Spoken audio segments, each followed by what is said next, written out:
मित्रों, जैसा कि हम सभी जानते हैं कि जिसने भी इस मृत्युलोक में जन्म लिया उसे एक ना एक दिन इस शरीर को त्यागना ही है। और प्रकृति के इसी नियम का पालन करते हुए जब जब भगवान विष्णु ने भी मनुष्य रूप में अवतार लिया तब तब उन्हें भी मनुष्य रूपी शरीर का त्याग करना पड़ा।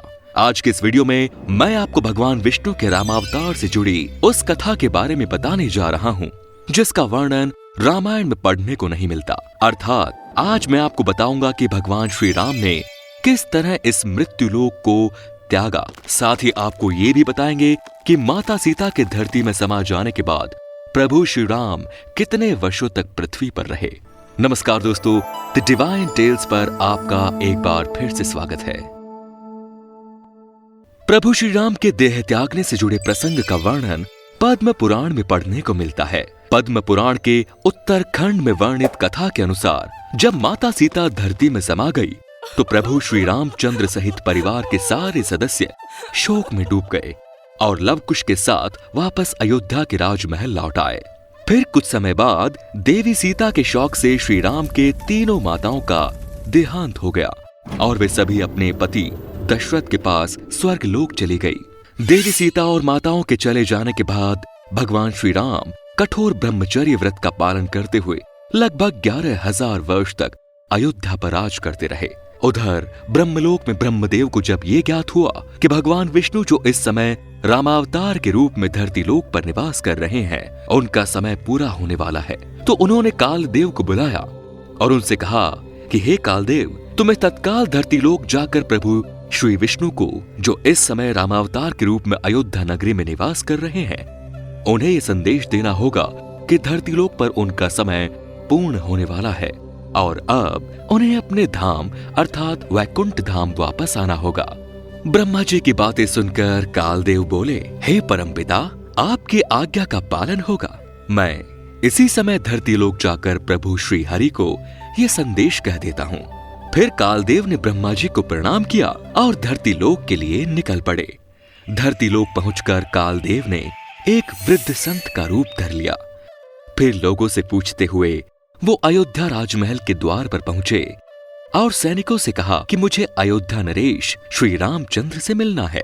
फिर सैनिकों ने जब ये बात श्री राम जी को जाकर बतलाई तो प्रभु राम बोले, जाओ और उन्हें सम्मान के साथ मेरे पास लेकर आओ। प्रभु की आज्ञा पाते ही सैनिक द्वार पर खड़े उस वृद्ध संत को उनके पास लेकर आ गए। यह देख श्री राम ने उन्हें प्रणाम किया और फिर उन्हें आसन पर बिठाया। जिस कक्ष में ये सब हो रहा था उस समय वहां लक्ष्मण जी भी उपस्थित थे। रामचंद्र जी ने जब उस वृद्ध संत से पूछा कि हे ब्राह्मण, कृपया कर बताइए कि मैं आपकी क्या सेवा कर सकता हूँ।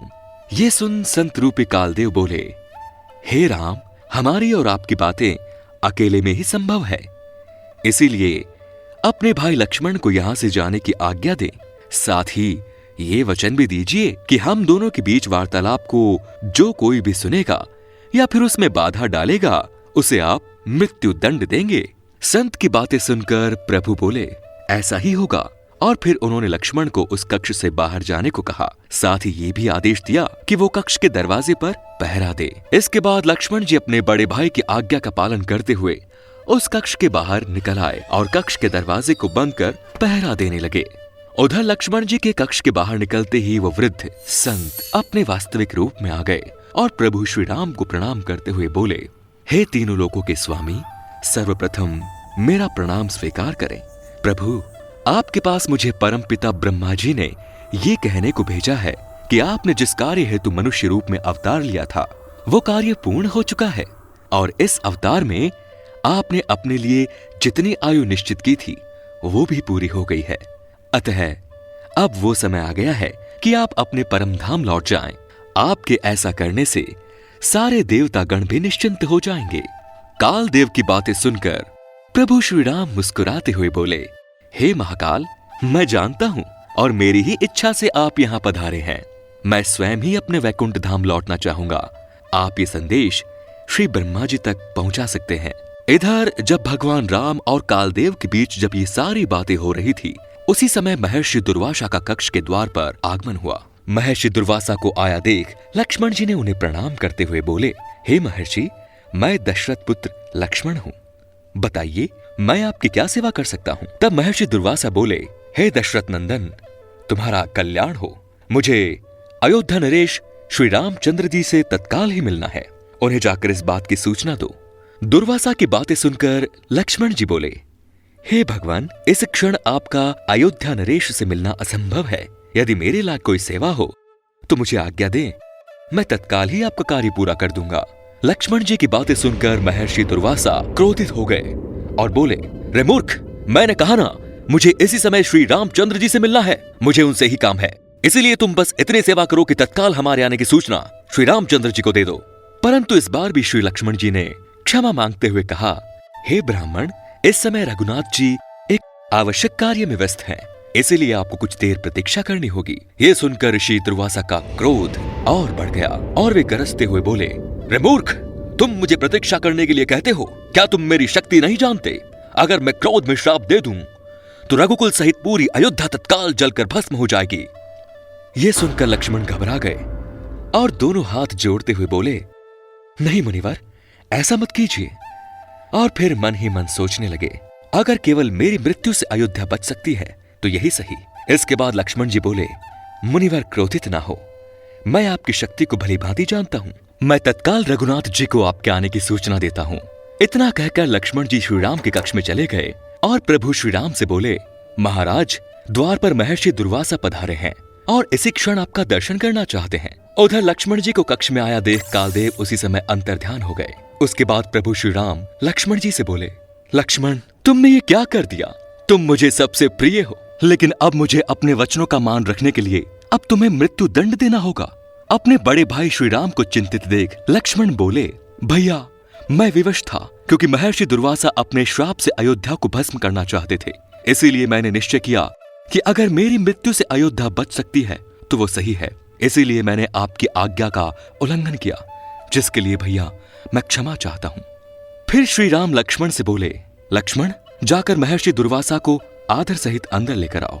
फिर महर्षि दुर्वासा और श्रीराम के बीच कुछ देर बातें हुई और जब दुर्वासा राजमहल से चले गए तब श्रीराम ने अपने सभासदों को बुलाया और अपनी दुविधा के बारे में बतलाया। फिर कुछ क्षण विचार करने के बाद सभासदों ने कहा, महाराज, आप राजकुमार लक्ष्मण का परित्याग कर दे अथवा देश से निकाल दे, क्योंकि विद्वानों का मानना है कि परित्याग करना अथवा देश से निकाल देना मृत्यु दंड के समान ही है। तब प्रभु श्रीराम ने भारी मन से लक्ष्मण को देश से निकल जाने को कहा। उधर लक्ष्मण को देश निकाला देने के बाद पूरे अयोध्या में फैल गई। अयोध्यावासी आपस में कई तरह की बातें करने लगे, किंतु लक्ष्मण अपने भ्राता के वचनों का मान रखने के लिए राज्य से बाहर जाने के बजाय सरयू नदी में जल समाधि ले ली और अपने वास्तविक रूप अर्थात शेषनाग के रूप में आकर परम धाम को चले गए। उधर जब इस बात का पता प्रभु श्रीराम को चला तो वो दुखी रहने लगे और मन ही मन सोचने लगे कि पहले मेरी प्रिय सीता मुझे छोड़कर चली गई और अब मेरा सबसे प्रिय भाई भी मुझे छोड़कर चला गया, इसीलिए मुझे भी अब अपने धाम को लौट जाना चाहिए। उसके बाद उन्होंने अपने पुत्र वीरवर कुश को कुशावती और लव को द्वारवती राज्य का राजा बना दिया और स्वयं के जाने की बात लोगों को बतलाई। उस समय भगवान श्री राम के अभिप्राय को जानकर विभीषण, सुग्रीव, जाम्बवान, हनुमान जी सहित सभी वानर उनके पास अयोध्या आ गए और श्री राम के साथ वैकुंठ धाम जाने की जिद करने लगे। तब श्री राम हनुमान जी से बोले, हे हनुमान, तुम मेरे साथ वैकुंठ नहीं जा सकते, क्योंकि तुम्हें तो सृष्टि के अंत तक मेरे नाम का महत्व लोगों को बतलाना है। और जाम्बवान जी, आपको भी द्वापर युग तक इस धरती लोक पर रहना होगा और जब मैं द्वापर में श्री कृष्ण के नाम से अवतार लूंगा और तुमसे युद्ध करूंगा तभी तुम्हें मुक्ति मिल सकती है। उधर ये बात जब अयोध्या वासियों को पता चली तो वे आंखों में आंसू लिए प्रभु राम से अपने साथ ले चलने की विनती करने लगे। भक्तों के मन में अपने लिए इतना प्रेम देखकर प्रभु राम की आंखों में भी आंसू भर आए और उन्होंने सभी की विनती स्वीकार कर ली। और फिर अगली सुबह श्री राम अयोध्या के नागरिकों के साथ सरयू नदी की ओर चल पड़े। सरयू नदी के तट पर पहुंचकर श्री राम जल के अंदर देह त्याग दिया और फिर विष्णु रूप में प्रकट होकर सरयू तट पर खड़े नागरिकों को आशीर्वाद देकर अंतर ध्यान हो गए। यदि आप हिंदू धर्म से जुड़ी इसी तरह की और अनूठी जानकारियों से अवगत होना चाहते हैं तो सब्सक्राइब करें, लाइक करें हमारे चैनल द डिवाइन टेल्स को और नीचे कमेंट्स करके ये जरूर बताएं आपको हमारी वीडियो कैसी लगी। धन्यवाद।